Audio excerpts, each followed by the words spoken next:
Okay. Next design பேர் என்னன்னா Latin square design. ப்ரீவியஸா நம்ம 2 டிசைன் பார்த்தோம்லப்பா. ஒன்னு வந்து ஒன் வே கிளாசிஃபிகேஷன் பார்த்தோம். 2வது வந்து டூ வே கிளாசிஃபிகேஷன் அப்படின்னு சொல்லிட்டு பார்த்தோம். ஒன் வே கிளாசிஃபிகேஷன்னா அதுக்கு இன்னொரு பேர் என்னன்னா கம்ப்ளீட்லி ரேண்டமைஸ்டு டிசைன் பார்த்தோம். டூ வே கிளாசிஃபிகேஷன் அப்படின்னா வந்து ரேண்டமைஸ்டு பிளாக் டிசைன் சொல்லிட்டு பார்த்தோம். அது ரெண்டுக்கும் என்ன டிஃபரன்ஸ், அது ரெண்டுக்குள்ள இருக்கிற அட்வான்டேஜஸ் என்ன, டிஸ்அட்வான்டேஜஸ் என்ன அப்படின்னு ப்ராப்ளம்ஸ் பண்ணும்போதே நமக்கு கொஞ்சம் தெரிஞ்சுச்சு. இப்ப அதே மாதிரி நம்ம தேர்டா பார்க்க போற இன்னொரு டிசைன் பேர் என்ன, லாட்டின் ஸ்கொயர் டிசைன். அப்ப இந்த டிசைனுக்கும் ப்ரீவியஸ் 2 டிசைனுக்கும் என்ன வேரியேஷன்ஸ் இருக்கு, அதோட அட்வான்டேஜ் என்ன, இதோட டிஸ்அட்வான்டேஜ் என்ன, ஸ்கொயர்னு சொல்லியிருக்காங்களா, அந்த அந்த எதனால ஸ்கொயர் சொல்லியிருக்காங்க, இது எல்லாமே பார்க்க போறோம். சரியா? சரி, another important design that is very useful in controlling two sources of variation. அதாவது டூ சோர்சஸ் ஆஃப் வேரியேஷனை கண்ட்ரோல் பண்றதுக்கு வந்து ஏற்கனவே நம்ம 2 டிசைன் படிச்சிருக்கோம். இதுல வந்து அதுலயே வந்து பாத்தீங்கன்னா இன்னொரு இம்பார்ட்டன்ட் டிசைன் என்னன்னா லாட்டின் ஸ்கொயர் டிசைன். இதுல வந்து பாத்தீங்கன்னா ரொம்ப இம்பார்ட்டன்டா இருக்கிற வேரியேஷன் என்ன அப்படின்னு சொன்னா, it reduces the number of treatment combinations. அதாவது லாட்டின் ஸ்கொயர் டிசைன்ல வந்து பாத்தீங்கன்னா ட்ரீட்மெண்ட் காம்பினேஷன்ஸ் வந்து ரெடியூஸ், அதாவது when compared to randomized block design compare பண்ணும்போது லாட்டின் ஸ்கொயர் டிசைன்ல வந்து it has reduces the number of treatment combination. சரியா? இப்ப வந்து பாத்தீங்கன்னா இப்ப கிவன் டேட்டாஸ் எல்லாமே ஒரு ஸ்கொயருக்குள்ள இருக்கணும். அப்படின்னும் போது இப்ப ஃபர்ஸ்ட் ரோல எத்தனை டேட்டா இருக்கோ, எத்தனை ட்ரீட்மெண்ட் இருக்கோ, அதான் செகண்ட் ரோலையும் இருக்கும், அதான் தேர்ட் ரோலையும் இருக்கும், அதான் ஃபோர்த் ரோலையும் இருக்கும். சரியா? சோ அப்படின்னும் போது ட்ரீட்மெண்ட் காம்பினேஷன்ஸ் வந்து கரெக்டா அந்த இதுக்குள்ளதான் கண்டிப்பா இருக்கும். ஆனா when compared to randomized block design, ப்ரீவியஸா டூ வே கிளாசிபிகேஷன் போனீங்கன்னா அந்த ப்ராப்ளம்ஸ் நான் கொடுத்துருக்கிறதுல எடுத்து பாத்தீங்க அப்படின்னா ஃபர்ஸ்ட் ரோல வந்து பாத்தீங்கன்னா சர்டன் ஒரு ஃபர்ஸ்ட் ரோல வந்து ஒரு 4 ட்ரீட்மெண்ட்ஸ் கொடுத்துருக்காங்க அப்படின்னா செகண்ட் ரோல வந்து பாத்தீங்கன்னா ஒரு 10 ட்ரீட்மெண்ட்ஸ் கொடுத்துருக்கலாம். தேர்ட் ரோல வந்து பாத்தீங்கன்னா திரும்ப ஒரு 3 ட்ரீட்மெண்ட்ஸ் கொடுத்திருப்பாங்க. ஃபோர்த் ரோல அகைன் இன்க்ரீஸ் ஆயிருக்கலாம், 15 ட்ரீட்மெண்ட்ஸ் கொடுத்திருக்கலாம். சோ அப்படின்னும் போது நம்ம கிட்ட ட்ரீட்மெண்ட் காம்பினேஷன்ஸ் வந்து பாத்தீங்கன்னா உங்களுக்கு வந்து ரெடியூஸ்லாம் அப்படிலாம் இல்லாம any number of treatment combinations நம்ம கொடுக்கலாம். சோ அப்படி கொடுக்கும்போது நமக்கு என்ன ஆகுது அப்படின்னா ரேண்டமைஸ் பிளாக் டிசைன்ல இருக்க எக்ஸ்பெரிமெண்டல் எரர் வந்து இன்க்ரீஸ் ஆகுது. ஆனா லாட்டின் ஸ்கொயர்ல இருக்க எக்ஸ்பெரிமெண்டல் எரர் வந்து நமக்கு வந்து எப்படி இருக்கும்னா when compared to randomized block design, Latin ஸ்கொயர்ல இருக்க எக்ஸ்பெரிமெண்டல் எரர் வந்து உங்களுக்கு கம்மியா இருக்கும். சோ when எக்ஸ்பெரிமெண்டல் எரர் கம்மியா இருக்கும்போது ஆப்வியஸா அந்த கன்க்ளூஷன் நம்ம ஃபைனலா எடுக்கிற டெசிஷன் வந்து உங்களுக்கு கரெக்டா இருக்கும். இந்த எக்ஸ்பெரிமெண்டல் எரர் வந்து ரெடியூஸா இருக்கும்போது அந்த கன்க்ளூஷன் வந்து நமக்கு கரெக்டா இருக்கும். சரியா? நம்ம எடுக்கிற டெசிஷன் வந்து கரெக்டா இருக்கும். எக்ஸ்பெரிமெண்டல் எரர் வந்து எப்ப ரெடியூஸ் ஆகும் அப்படின்னா இந்த ட்ரீட்மெண்ட் காம்பினேஷன் வந்து ரெடியூஸ் ஆகும்போது. இது எப்ப நடக்கும்னா ஒன்லி இந்த ஸ்கொயர்ல ஃபிட் பண்றோம் ட்ரீட்மெண்ட்ஸ் அப்படின்னும் போது இது நடக்குது. So it is one of the advantage of Latin square design. சரியா? அப்புறம் வந்து அதோட டிசைன் எப்படி இருக்கும்னு சொல்லியிருக்காங்க. இது வந்து பாத்தீங்கன்னா இது ஒரு ஸ்கொயர் அரேஞ்ச்மெண்ட்ல இருக்கும். It contains m rows and m columns. சரியா? அது வந்து லாட்டின் ஸ்கொயரோட டிசைன் எப்படி இருக்கும்னு சொல்லியிருக்காங்க. such that each symbol appear only once in each row and each column. கண்டிப்பா define latin square கேட்டாங்கன்னா அந்த ஃபர்ஸ்ட் 2 paragraphs எழுதணும்ப்பா. டிஃபைன் லாட்டின் ஸ்கொயர் 2 மார்க்ல கேட்டாங்க அப்படின்னு சொன்னா இது எல்லாத்தையும் எழுதணும்.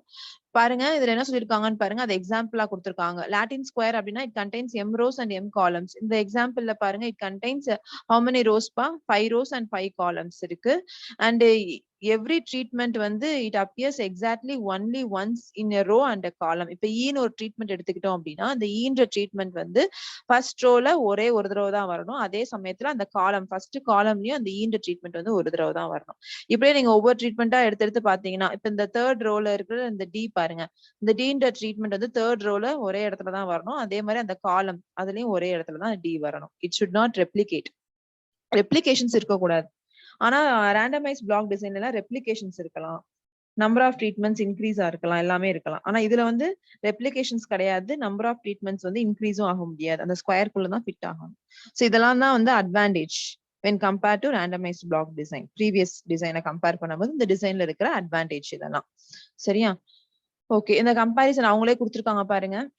in Latin LSD na Latin square design, RBD na randomized block design. In Latin square design number of rows and columns இப்ப நான் சொன்ன மாதிரி number of rows number of columns ஈக்குவலா இருக்குன்னு சொல்றாங்க. அதே மாதிரி number of replications is equal to the number of treatments.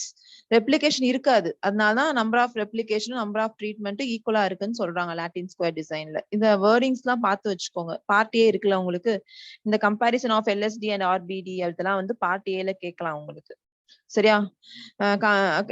Right any two comparison of LSD and RBD part ஏல கேக்குறாங்கன்னா இந்த இதெல்லாம் இந்த பாயிண்ட்ஸ் எல்லாம் நோட் பண்ணிக்கோங்க.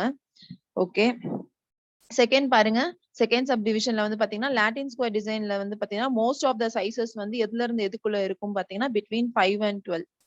நம்ம ரியல் லைஃப் ப்ராப்ளம்ல most of the sizes for Latin square design வந்து பாத்தீங்கன்னா 5 and 12, அதாவது 5 by 5, 5 rows and 5 columnsல இருந்து ஆரம்பிச்சு 12 rows and 12 columns வரைக்கும் மோஸ்ட் ஆஃப் த ட்ரீட்மெண்ட்ஸ் வந்து அவைலபிளா இருக்கு. அப்படி மோஸ்ட் ஆஃப் த சைசஸ் வந்து இதுக்குள்ள இருக்கு இன் லாட்டின் ஸ்கொயர் டிசைன்ல அப்படின்னு சொல்றாங்க. ஆனா ஆர்பிடில அப்படிலாம் நம்மளால சொல்ல முடியாது. It can be any number of treatments இருக்கலாம், வித் எனி நம்பர் ஆஃப் ரெப்ளிகேஷன்ஸோட இருக்கலாம் அப்படின்னு சொல்றாங்க ஆர்பிடில. ஓகே, இதே மாதிரி தேர்ட் அட்வான்டேஜ் கொடுத்திருக்காங்க. அதான் சொன்னேன்ல, எக்ஸ்பெரிமெண்டல் எரர் வந்து ரிடக்ஷனா இருக்கும். இந்த மாதிரி நமக்கு இருக்கனால எல்எஸ்டில வந்து நமக்கு எக்ஸ்பெரிமெண்டல் எரர் வந்து ரெடியூஸா இருக்கும் அப்படின்றத தேர்ட் சப்டிவிஷன்ல கொடுத்திருக்காங்க. அப்புறம் ஃபோர்த் சப்டிவிஷன்ல வந்து ட்ரீட்மெண்ட்ஸ் எல்லாம் ஆர்பிடி வந்து it cannot be performed in the square பிளாட்ஸ்ல பெர்ஃபார்ம் பண்ண முடியாது. ஆனா எல்எஸ்டி வந்து ஸ்கொயர்ல தான் பெர்ஃபார்ம் பண்ண முடியும் அப்படின்ற கம்பாரிசன்ஸ் வந்து கொடுத்திருக்காங்க. இந்த 4 கம்பாரிசன்ஸும் பார்த்துக்கோங்க. அண்ட் அட் இட் இஸ் அந்த லாட்டின் ஸ்கொயர் இந்த நோட்ல வந்து பாத்தீங்கன்னா லாட்டின் ஸ்கொயர் டிசைன் வந்து பாத்தீங்கன்னா 2x2 இருக்காது. It is not possible. ஏன் அப்படின்னா இந்த ப்ராப்ளம்ல degrees of freedom for Latin square என்ன அப்படின்னு பாத்தீங்கன்னா m-1 into m-2. m denotes number of rows and columns. சரியா? சில இதுல வந்து அவங்க கேன் ரெப்ரசென்ட் பண்ணிருப்பாங்க. அந்த எம்முக்கு பதிலா கேன் ரெப்ரசென்ட் பண்ணிருப்பாங்க. சோ டிகிரிஸ் ஆஃப் ஃப்ரீடம் வந்து k-1 into k-2 ரெப்ரசென்ட் பண்ணிருப்பாங்க. அதெல்லாம் பாத்துக்கோங்க. ஓகே, இப்ப when mன்றது 2, அதாவது 2x2 லாட்டின் ஸ்கொயர்னா என்ன அர்த்தம்? m2 தானே அர்த்தம். அப்ப டிகிரிஸ் ஆஃப் ஃப்ரீடம்ல போய் 2ன்னு நீங்க சப்ஸ்டிட் பண்ணீங்கன்னா 2 - 2 0 ஆயிரும். அப்ப டிகிரிஸ் ஆஃப் ஃப்ரீடம் 0வா இருந்துச்சுன்னா நமக்கு டேபிள்ல வேல்யூ கிடையாதுங்க. நம்ம டேபிள் வேல்யூ உங்களுக்கு அனுப்பிச்சிருக்கேன் வாட்ஸ்அப்ல, அதை பாருங்க. டேபிள் வேல்யூல பாத்தீங்கன்னா டிகிரிஸ் ஆஃப் ஃப்ரீடம் வந்து 0 வச்சுனா நம்மளால பண்ண முடியாது. சோ வந்து கம்பாரிசன்ஸ் வந்து it is not possible for 2x2 Latin square. So அதனால 2x2 Latin square is not possible. இது வந்து ரொம்ப இம்பார்ட்டன்டான ஒரு ரிசல்ட். இதை நோட் பண்ணிக்கோங்க. 2x2 லாட்டின் ஸ்கொயர் வந்து இட் இஸ் நாட் பாசிபிள். அது ஏன் நாட் பாசிபிள்ன்றதுக்கு ரீசனும் சொல்லியிருக்காங்க. டிகிரிஸ் ஆஃப் ஃப்ரீடம் வந்து பிகம் 0ன்றனால comparisons are not possible. So 2x2 Latin square is not possible அப்படின்றத இந்த நோட்டை வந்து பாத்துக்கோங்க. சப்போஸ் பார்ட் ஏல கேட்கறதுக்கு சான்சஸ் இருக்கு. Next working rule. இப்ப இன்ட்ரோடக்ஷன்லாம் பார்த்தோம். லாட்டின் ஸ்கொயர்னா என்ன அப்படின்னு டெஃபினிஷன் பார்த்தோம். Second comparison between RBD and LSD என்னன்னு பார்த்தோம். அண்ட் சம் பாயிண்ட்ஸ் அதுல கம்பாரிசன்ஸ்ல பார்த்தோம். அப்புறம் இந்த நோட் பார்த்திருக்கோம். Next working rule. எப்படி வந்து எல்எஸ்டி பண்றது, ப்ராப்ளம் பண்றது, what is the working procedure அப்படின்னு பார்க்க போறோம். எப்பயும் போல ஸ்டெப் 1ல capital N denotes for number of observations. Capital Tனா அந்த டோட்டல் எடுப்போம்ல, அந்த total value. T square by என்ன அந்த correction factor. TSS total sum of squares. SSC அந்த காலம், அந்த சம்மேஷன் ஆஃப் x1 ஸ்கொயர் அதெல்லாம் பண்ணுவோம்ல, அந்த SSC வேல்யூ. அடுத்து அதே மாதிரி SSR கண்டுபிடிப்போம். இங்க வந்து பாத்தீங்கன்னா SSK. இப்ப 2-way கிளாசிபிகேஷன்ல வந்து பாத்தீங்கன்னா நீங்க SSC SSR ஓட ஸ்டாப் பண்ணிருப்பீங்க. இதுல வந்து பாத்தீங்கன்னா லாட்டின் ஸ்கொயர் டிசைன்ல வந்து SSK அது வந்து எக்ஸ்ட்ராவா ஆட் ஆயிருக்கு. சரியா? SSK அந்த Kன்றது இங்க எதை டினோட் பண்ணுதுன்னா ட்ரீட்மெண்ட்ஸ். சரியா? SSCனா sum of the squares between the columns ன்னு சொல்லுவீங்க. SSRனா sum of the squares between the rows அப்படின்னு சொல்லுவீங்க. SSKனா அதுக்கு என்ன அர்த்தம்னா sum of the square between the treatments. அந்த K denotes for treatments. அந்த ட்ரீட்மெண்ட்டுக்கு வந்து நம்ம ஸ்பெஷலா எடுத்து பண்ணுவோம் தனியா. அதுதான் வந்து இதோட வேரியேஷன் பிட்வீன் ப்ரீவியஸ் 2 டிசைன்ஸை கம்பேர் பண்ணும்போது SSKன்னு வந்து தேர்டா ஒன்னு பண்ணுவோம். ட்ரீட்மெண்ட்ஸ்க்கும் இம்பார்ட்டன்ட் கொடுப்போம். நம்ம அந்த ட்ரீட்மெண்ட்டை மட்டும் எடுத்து தனியா நம்ம வந்து அதை வந்து அதோட வேரியேஷன்ஸை வந்து நம்ம அனலைஸ் பண்ணுவோம். சரியா? ப்ரீவியஸ் 2 கேசஸ்ல அப்படி கிடையாது. நம்ம அந்த காலமும் அந்த ரோவை மட்டும் தான் கான்சென்ட்ரேட் பண்ணுவோம். ஃபர்ஸ்ட் கேஸ்ல வந்து காலமை மட்டும் அனலைஸ் பண்ணுவோம், இல்லாட்டினா ரோவை மட்டும் அனலைஸ் பண்ணுவோம். செகண்ட் கேஸ்ல வந்து between columns and between rose ரெண்டுமே அனலைஸ் பண்ணுவோம். இந்த தேர்ட் லாட்டின் ஸ்கொயர் டிசைன்ல வந்து பாத்தீங்கன்னா காலமையும் அனலைஸ் பண்ணுவோம், ரோவையும் அனலைஸ் பண்ணுவோம், அந்த அதுக்கு நடுவுல இருக்க அந்த ட்ரீட்மெண்ட்டையும் அனலைஸ் பண்ணுவோம். அதான் லாட்டின் ஸ்கொயர் டிசைன்ல வருது. சரி, அப்படின்னும் போது ஆட்டோமேட்டிக்கா எக்ஸ்பெரிமெண்டல் எரர் கண்டிப்பா ரெடியூஸ் ஆகும் இந்த லாட்டின் ஸ்கொயர் டிசைன்ல. அப்புறம் ஸ்டெப் 7ல அனோவா டேபிள் அண்ட் ஸ்டெப் 8ல கன்க்ளூஷன். பாருங்க அனோவா டேபிள் எப்படி ப்ரிப்பேர் பண்ணணும்னு போட்டிருக்காங்கன்னு பாருங்க. உங்களுக்கு அனோவா டேபிள் எப்படி டெவலப் ஆயிட்டே போகுது பாருங்க. ஃபர்ஸ்ட் ஒன்-வே கிளாசிபிகேஷன்ல சோர்ஸ் ஆஃப் வேரியேஷன்ல வெறும் பிட்வீன் காலம்ஸ் மட்டும் இருந்துச்சு. அதுக்கப்புறம் அந்த ஃபைனலா ரெசிடியூவல் போட்டு முடிச்சிட்டோம். 2-வே கிளாசிபிகேஷன்ல பிட்வீன் காலம்ஸ் பிட்வீன் ரோஸ் மட்டும் இருந்து ரெசிடியூவல் போட்டு முடிச்சிட்டோம். லாட்டின் ஸ்கொயர் டிசைன்ல வந்து பாத்தீங்கன்னா நீங்க between columns between rows between ட்ரீட்மெண்ட்ஸும் ஜாயின் ஆயிட்டே வருது பாருங்க. இப்படியே ஒவ்வொன்றா ஆட் ஆயிட்டே இருக்கு. நீங்க இப்படி கூட மைண்ட்ல ஞாபகம் வச்சுக்கலாம். ஃபர்ஸ்ட் ஒன் வந்து one way classification, second one is two way classification and third one is three way classification கூட நீங்க வச்சுக்கலாம். த்ரீ வே கிளாசிபிகேஷனா இது ரோஸையும் பாக்குது, காலம்ஸையும் பாக்குது, ட்ரீட்மெண்ட்ஸையும் பாக்குது அப்படின்னு ஞாபகம் வச்சுக்கலாம். Second column as usual sum of squares. அங்க எஸ்எஸ்சி எஸ்எஸ்ஆரோட ஸ்டாப் பண்ணிருப்பீங்க. இங்க SSK denotes for treatments. SSC வந்து எரர் உங்களுக்கு தெரியும். சரியா? அடுத்து எரர் சம் ஆஃப் ஸ்கொயர்ஸ். அடுத்து degrees of freedom for the இது எஸ்எஸ்சினாலும் கே மைனஸ் ஒன், எஸ்எஸ்ஆர்னாலும் கே. இந்த இங்க கேன் வந்து எது நோட் பண்றாங்கன்னா அந்த நம்பர் ஆஃப் ரோஸ், அந்த எம்ன்னு சொன்னேன்லப்பா, அந்த எம்முக்கு பதிலா கேன்னு சொல்லியிருக்காங்க, வேற ஒன்றும் இல்ல. Number of rows and number of columns வந்து இங்க கேன் எடுத்துக்கிறாங்க, வேற ஒன்றும் இல்ல. இதெல்லாம் நீங்க m minus one, m minus one, m minus one கூட எடுத்துக்கோங்க. சரியா? சரி, இங்க எல்லாமே ஒண்ணுதான். ஏன்னா நமக்கு number of rows and number of columns are equal in a square அப்படின்றனால நமக்கு வேரியேஷன்ஸ் இருக்காது. எல்லாமே இதோட டிகிரிஸ் ஆஃப் ஃப்ரீடமும் எம் மைனஸ் ஒன் தான், இதோட டிகிரிஸ் ஆஃப் ஃப்ரீடமும் எம் மைனஸ் ஒன் தான், ட்ரீட்மெண்டோட டிகிரிஸ் ஆஃப் ஃப்ரீடமும் எம் மைனஸ் ஒன் தான். எரர் சம் ஆஃப் ஸ்கொயர்ஸோட டிகிரிஸ் ஆஃப் ஃப்ரீடம் மட்டும் என்னவா இருக்குன்னா m minus one into m minus டூன்னு சொல்லிட்டு இருக்கு. அடுத்து mean sum of squares MSC, இதோட வேல்யூ வந்து SSC by k minus one, MSR வந்து SSR by k minus one, MSK வந்து SSK by k minus one. Error இந்த மீன் சம் ஆஃப் ஸ்கொயரோட எரர் வந்து SSE by k minus one into K minus two. சரியா? அப்படி போட்டீங்கன்னா அடுத்து FC FR FT, இது வந்து காலமோட எஃப் வேல்யூ, ரோவோட எஃப் வேல்யூ, இது வந்து ட்ரீட்மெண்ட்ஸோட எஃப் வேல்யூ.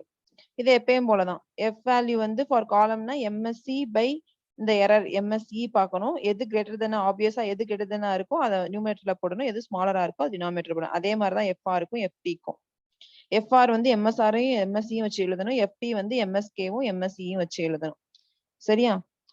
அடுத்து இதான் நான் சொன்னதுதான். நமக்கு வந்து நியூமரேட்டர் வேல்யூ வந்து கிரேட்டர் தென் டினாமினேட்டர் வேல்யூயா இருக்கணும். அந்த மாதிரி எஃப் சூஸ் பண்ணணும். அது எப்பயும் போல பண்றதுதான். இப்போ ப்ராப்ளம் போவோம். இப்போ ப்ராப்ளம்ல பாருங்க, the following is a Latin square of a design. அவங்களே கொடுத்துட்டாங்க Latin square design, கொஸ்டின்ல சொல்லிட்டாங்க. When 4 varieties of seeds are being tested. 4 varieties of seeds வந்து டெஸ்ட் பண்றாங்க. டெஸ்ட் பண்ணிட்டு set up the analysis variance table, ANOVA table form பண்ண சொல்றாங்க and state your conclusion. சரி, இப்போ என்ன சொல்றாங்கன்னா அவங்க கொடுத்துருக்கதெல்லாம் ஈல்டு கொடுத்துருக்காங்க. 4 varieties of seeds ஓட ஈல்டு கொடுத்துருக்காங்க. ஒவ்வொரு இடத்துலயும் அந்த சீடோட ஈல்டு கொடுத்துருக்காங்க. அண்ட் ஒவ்வொரு ஈல்டு பக்கத்துலயும் அந்த சீடுக்கு அவங்க கொடுத்த ட்ரீட்மெண்ட்டையும் நோட் பண்ணிருக்காங்க. ஃபர்ஸ்ட் வெரைட்டி ஆஃப் சீடு இந்த இடம்னு வச்சுக்குவோம். அதுக்கு என்ன ட்ரீட்மெண்ட் கொடுத்துருக்காங்கன்னா ஏன்ற ட்ரீட்மெண்ட் கொடுத்துருக்காங்க. So that it yields 105. அது ஏதோ ஒரு ஈல்டு, அது என்ன ஈல்டுன்னு அவங்க கொஸ்டின்ல ரெப்ரசென்ட் பண்ணல. it denotes for some yield of ஏதோ ஒரு என்ன சொல்றது, yield of wheat, yield of some ஏதோ ஒரு yield. சரியா? அந்த சீடோட yield இது. ஃபர்ஸ்ட் வெரைட்டியோட சீடோட yield வந்து 105 with the help of the treatment A. And second சீடோட yield வந்து 95 with the help of the treatment B. And third variety of சீடோட yield வந்து 125 with the treatment C. Similarly எல்லாமே சொல்லியிருக்காங்க அந்த இடத்துல. சரியா? நெக்ஸ்ட் இப்ப வந்து சொல்யூஷன் பாருங்க. சொல்யூஷன்ல நான் சொன்ன மாதிரி த்ரீ டிஜிட்ஸ்ல இருந்துச்சு அப்படின்னு சொன்னாலே ஃபர்ஸ்ட் என்ன பண்ணிடணும், நீங்க அது எல்லாத்தையுமே சிங்கிள் டிஜிட்டா மாத்துற மாதிரி எல்லாத்துக்கும் ஒரே மாதிரி நம்ம செய்யணும். இங்க என்ன பண்ணிருக்காங்கன்னா எல்லாத்தையும் 100ஆல மைனஸ் பண்ணி 5ஆல டிவைட் பண்ணிருக்காங்க. பண்ணா இந்த மாதிரி நமக்கு கிவன் டேட்டாஸ் மாறிடுச்சு. சரியா? எது வேணாலும் பண்ணிக்கலாம், நம்ம இஷ்டம் தான். சரியா? இல்ல எல்லாத்தையுமே நான் 115ஆல மைனஸ் பண்றேன்னா பண்ணிக்கலாம், எது வேணாலும் பண்ணிக்கலாம், நம்ம இஷ்டம். ஆனா எல்லாத்துக்கும் கரெக்டா பண்ணும். ஒரு காலமை மட்டும் ஒரு இது பண்ணக்கூடாது, ரெண்டாவது காலமை வேற ஏதாச்சும் பண்ணக்கூடாது. எல்லா டேட்டாஸையும் ஒரே மாதிரி பண்ணணும். அதை மட்டும் நீங்க கான்சென்ட்ரேட் பண்ணிக்கோங்க. சோ பண்ணிட்டு ஃபர்ஸ்ட் வந்து பாருங்க, நம்ம இந்த கரெக்ஷன் ஃபேக்டர் இந்த டி அதெல்லாம் பண்ணணும்ல, அதுக்கு டேபிள் ஃபார்ம் பண்றோம். இதுக்கு நம்ம இஷ்டத்துக்கு போட்டுக்கலாம், எதை வேணாலும் போட்டுக்கலாம். இந்த ஃபர்ஸ்ட் 1 - 1 5 3 அப்படியே இங்க போட்டுக்கலாம். 1 - 1 5 3. 2-வே கிளாசிபிகேஷன்ல அப்படி இருக்காது. இப்போ 2-வே கிளாசிபிகேஷன்ல வந்து பாத்தீங்கன்னா ஃபர்ஸ்ட் காலம் ஃபுல்லா நம்ம மெஷின் 1 எடுத்துக்கிறோம், செகண்ட் காலம் ஃபுல்லா மெஷின் 2 எடுத்துக்கிறோம், தேர்ட் காலம் ஃபுல்லா மெஷின் 3, ஃபோர்த் காலம் ஃபுல்லா மெஷின் 4. ஃபர்ஸ்ட் ரோ ஃபுல்லா ஒர்க்கர் 1 பண்ணது, செகண்ட் ரோ ஃபுல்லா ஒர்க்கர் 2 பண்ணது, அந்த மாதிரி கரெக்டா எடுத்து பண்ணிருப்போம் 2-வே கிளாசிபிகேஷன்ல. லாட்டின் ஸ்கொயர் டிசைன்ல அப்படிலாம் பண்ண தேவையில்லை. அங்க என்ன இருக்கோ அதை அப்படியே ஃபர்ஸ்ட் ரோல இருக்கிறத தூக்கி அப்படியே ஃபர்ஸ்ட் ரோல போடுங்க. செகண்ட் ரோல என்ன இருக்கோ அதை அந்த ABCD அதெல்லாம் நீங்க ட்ரீட்மெண்ட்ஸ் எதையுமே கான்சென்ட்ரேட் பண்ண தேவையில்லை. என்ன கொடுத்துருக்காங்களோ ஃபர்ஸ்ட் ரோல கிவன் டேட்டால அதை அப்படியே போட்டுக்கோங்க. செகண்ட் டேட்டா என்ன கொடுத்துருக்காங்களோ செகண்ட் ரோ அப்படியே போட்டுக்கோங்க. அப்படியே போட்டுட்டு எப்பயும் போல ரோ டோட்டல் காலம் டோட்டல் பண்ணிட்டு கேபிட்டல் T ஓட வேல்யூ கண்டுபிடிச்சிருங்க. அப்புறம் x1 square, x2 square, x3 square, x4 ஸ்கொயரோட வேல்யூ கண்டுபிடிங்க. அதோட டோட்டல் எல்லாம் கண்டுபிடிச்சு வச்சுக்கோங்க. இந்த இடத்துல H0 எப்படி இருக்கணும் அப்படின்னு சொல்றேன். நல்லா ஞாபகம் வச்சுக்கோங்க. ஃபார் கம்ப்ளீட்லி ரேண்டமைஸ்ட் டிசைன், அதாவது ஒன் வே கிளாசிபிகேஷன், அதோட நல் ஹைபாத்தசிஸ் எப்படி இருக்கும்னா there is no significant difference between rows, அது மட்டும் இருக்கும். இல்லனா there is no significant difference between columns, அவ்வளவுதான் இருக்கும் ஒன் வே கிளாசிபிகேஷன்ல. இதே இது டூ வே கிளாசிபிகேஷன்ல எப்படி இருக்கும்னா there is no significant difference between rows and columns. இது டூ வே கிளாசிபிகேஷன்ல H0 எப்படி இருக்கும். இதே இது லாட்டின் ஸ்கொயர் டிசைன்ல H0 எப்படி இருக்கும் அப்படின்னா there is no significant difference between rows, columns and treatments, மூணுமே சேர்ந்துரும். இது லாட்டின் ஸ்கொயர் டிசைன்ல இப்படியே நீங்க ஃபாலோ பண்ணுங்க. H0 எல்லாமே இப்படியே எழுதுங்க. சரியா? H0, H1 வந்து there is a significant difference between rows, columns and treatments. From the table capital N total number of observations வந்து பாத்தீங்கன்னா இங்க 4 rows and ஆமா அப்படிதானப்பா 4 rows and 4 columns இருக்குன்றனால number of observations is 16 சொல்லிட்டு கிடைச்சிருக்கு. And capital T இந்த இடத்துல வரும்ல இந்த வேல்யூ வந்து total value, இது T வந்து 32. அடுத்த கரெக்ஷன் ஃபேக்டர் கண்டுபிடிச்சிருக்காங்க T square by N, 32 square by 16 பண்ணா என்ன வேல்யூ வந்திருக்குன்னு தெரியல. 64 வந்திருக்கு இந்த இடத்துல இருக்கு, பாத்துக்கோங்க. இந்த இடத்துல கட் ஆயிருக்கு, அதை பாத்துக்கோங்க. அடுத்து ஆஸ் யூஷுவலா நமக்கு அனோவா டேபிள் ஃபார்ம் பண்றதுக்கு தேவையான TSS value, SSC value, SSR value and SSK value என்ன, இதெல்லாம் எதுக்குன்னா to form the ANOVA table. சரி, ஃபர்ஸ்ட் TSS வேல்யூ கண்டுபிடிச்சிருக்காங்க பாருங்க. TSS ஓட ஃபார்முலா உங்களுக்கு தெரியும். Summation of x1 square x2 square minus T square by N.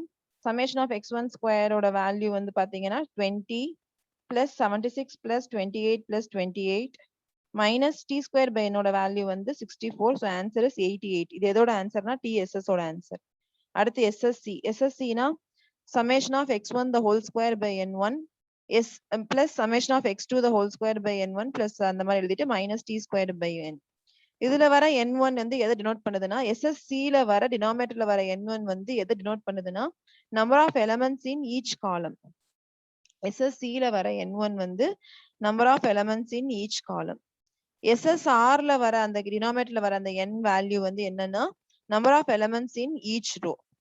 சரியா? இங்க வந்து பாத்தீங்கன்னா for Latin square design number of rows and number of columns are equal. So அதனால உங்களுக்கு அந்த கன்ஃபியூஷன்ஸ் எதுவும் வராது. சரியா? டூ வே கிளாசிபிகேஷன்ல மட்டும் தான் நீங்க அதை கரெக்டா பார்த்து போடணும். SSC-க்கும் SSR-க்கும் டினாமினேட்டர்ல n1 n2 போடுறீங்கல்ல, அது வந்து இந்த ரேண்டமைஸ்ட் பிளாக் டிசைன்ல தான் கொஞ்சம் கான்சென்ட்ரேட் பண்ணி போடணும். ஏன்னா அவங்க டேட்டாஸ் கொடுக்கும் போதே என்ன பண்ணிருப்பாங்கன்னா ஃபர்ஸ்ட் ரோல வந்து 3 ட்ரீட்மெண்ட்ஸ் கொடுத்துருப்பாங்க, செகண்ட் ரோல 5 ட்ரீட்மெண்ட்ஸ் போயிருப்பாங்க, தேர்ட் ரோல 10 ட்ரீட்மெண்ட்ஸ் கொடுத்துருப்பாங்க. அப்ப அந்த இடத்துல மாறும். அதை வந்து கரெக்டா பார்த்து போடணும். சரியா? ஓகே, இதெல்லாம் ஈஸியா போட்டுடலாம். ஸ்கொயர்னும் போது கண்டிப்பா இதுல வர வேல்யூ இதோட வேல்யூ ஈக்குவலா தான் இருக்கும். Number of rows and number of columns are ஈக்குவல்ன்றனால. சரி, இதெல்லாம் சப்ஸ்டிட் பண்ணோம்னா SSC ஓட வேல்யூ 4ன்னு கிடைச்சிருக்கு. SSR ஓட வேல்யூ வந்து 2ன்னு கிடைச்சிருக்கு. இதுல எல்லாம் டவுட் இருந்தா கேளுங்க. இந்த ஃப்ரம் தி டேபிள்ல இருந்து போட்டிருப்பாங்க. Summation of y1 the whole squareனா இந்த இது என்னது 8 square plus 10 square plus 6 square plus 8 square அதான் ஏன் போட்டிருப்பாங்க. divided by 4 minus correction factor value is 64 பண்ணா SSR ஓட வேல்யூ 2ன்னு கிடைச்சிருக்கு. இப்ப நியூவா ஒன்னு படிக்க போறோம். அதுக்கு பேரு தான் என்னன்னா SSK னா sum of the square between the treatments. இதுதான் நம்ம புதுசா லாட்டின் ஸ்கொயர்ல படிக்கிறோம். அது எப்படி பண்ணணும்னா ஒண்ணுமே இல்ல, மொத்தம் வந்து given questionல எத்தனை ட்ரீட்மெண்ட்ஸ் இருக்குன்னு பாருங்க. இந்த ப்ராப்ளம் பொறுத்த வரைக்கும் ABCD மொத்தம் 4 ட்ரீட்மெண்ட்ஸ் இருக்கு. சோ அப்ப இந்த ABCD வரிசையா அப்படி போடுங்க. ஃபர்ஸ்ட் ரோ வந்து ஃபர்ஸ்ட் ட்ரீட்மெண்ட், செகண்ட் ரோ வந்து second treatment, third row third treatment and fourth row is fourth treatment போடுங்க. இப்ப ஏண்ட ட்ரீட்மெண்ட் வந்து ஃப்ரம் த கிவன் டேட்டா எப்படி இருக்குன்னு பாருங்க. ஃபர்ஸ்ட் ரோல A ட்ரீட்மெண்ட் என்னது 1 ஈல்ட் பண்ணிருக்கு.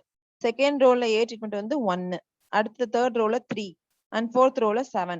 அப்ப எப்படி வரணும் ஃபர்ஸ்ட் ரோ அப்படின்னா 1 1 3 7.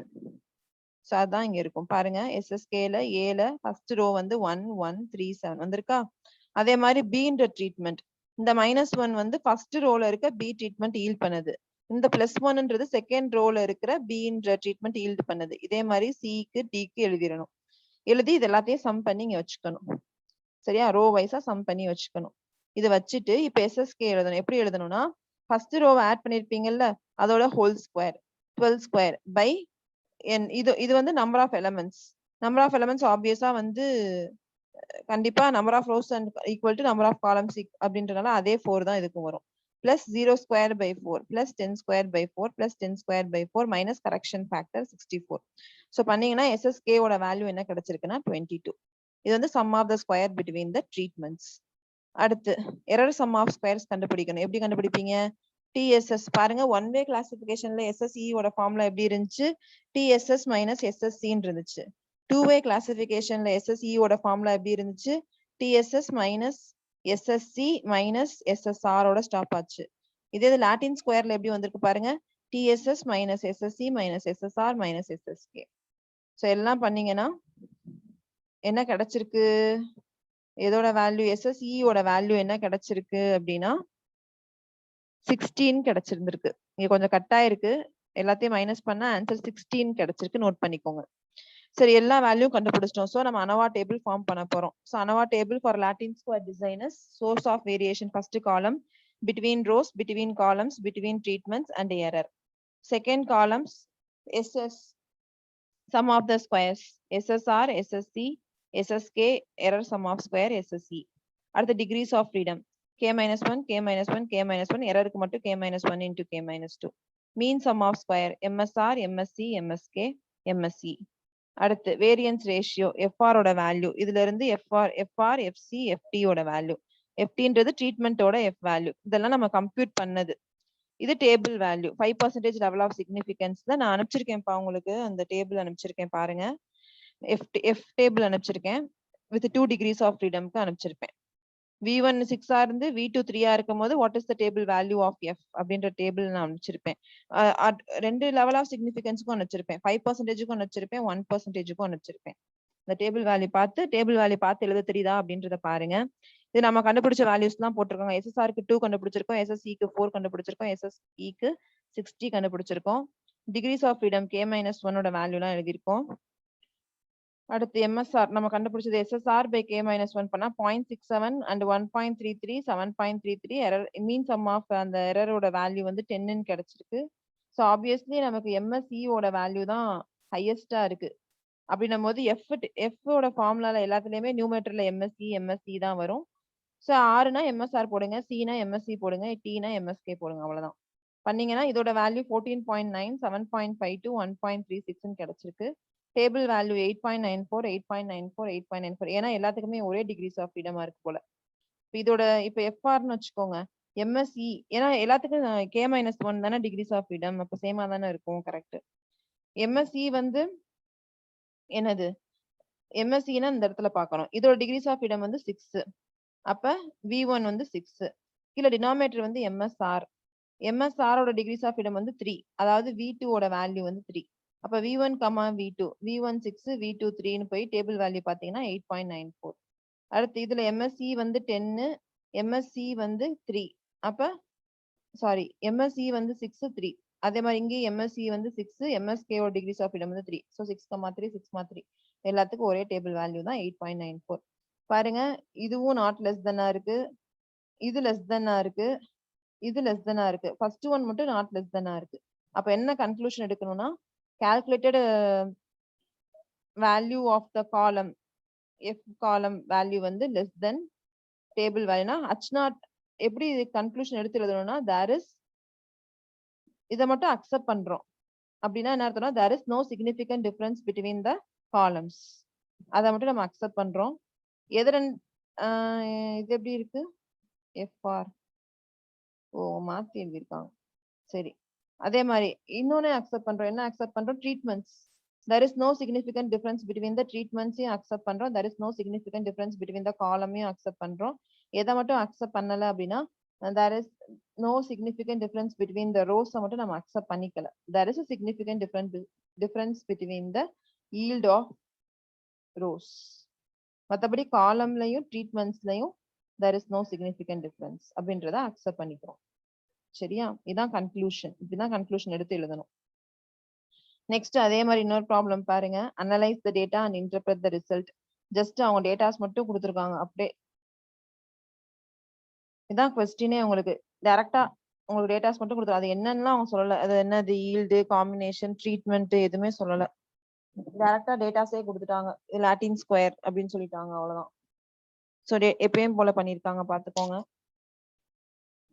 இப்ப நான் சொன்ன மாதிரி தான் H0 எப்படி ஃபார்ம் பண்ணணும், H1 எப்படி ஃபார்ம் பண்ணணும், கேபிட்டல் என்ன, from the table capital T ஓட வேல்யூ என்ன, கரெக்ஷன் ஃபேக்டர் வேல்யூ என்ன, total sum of squares, sum of the square between the columns என்ன, பிட்வீன் த ரோஸ் என்ன, அது மாதிரி பிட்வீன் த ட்ரீட்மெண்ட்ஸ்.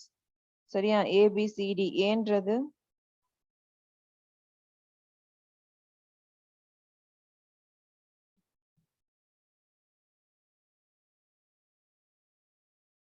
இந்த கொஸ்டின் கட் ஆயிருக்கா? ஒரு நிமிஷம் இருங்க.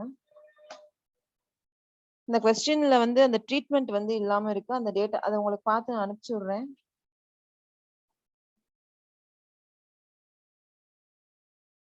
சாரி, அந்த கொஸ்டினை நான் திரும்ப அனுப்பிச்சு விடுறேன்ப்பா. கொஸ்டினே கட் ஆயிருக்குப்பா. நான் டைரக்டா டேட்டாஸ் மட்டும் கொடுத்துருக்காங்க, லாட்டின் ஸ்கொயர்னு நினைச்சேன்.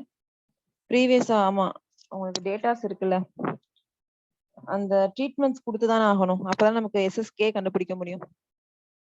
எந்தெந்த ஈல்டுக்கு என்னென்ன ட்ரீட்மெண்ட் இருந்தா மட்டும்தான் நம்மளால கண்டுபிடிக்க முடியும். நான் உங்களுக்கு அனுப்பிச்சு விடுறேன், தனியா வாட்ஸ்அப்ல அனுப்பிச்சு விடுறேன் அந்த கொஸ்டினை. இந்த ப்ராப்ளமோட அந்த ட்ரீட்மெண்ட் உள்ள இருக்க அந்த கொஸ்டினை வந்து தனியா அனுப்பிச்சு விடுறேன்.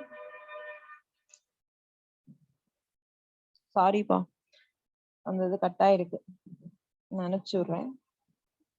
அது உங்களுக்கு எப்படி சொல்றது, அது உங்களுக்கு எழுத தெரியும்ல, ப்ரீவியஸ் ப்ராப்ளம்ல நான் சொன்ன மாதிரிதான். கிவன் கொஸ்டினை பாருங்க.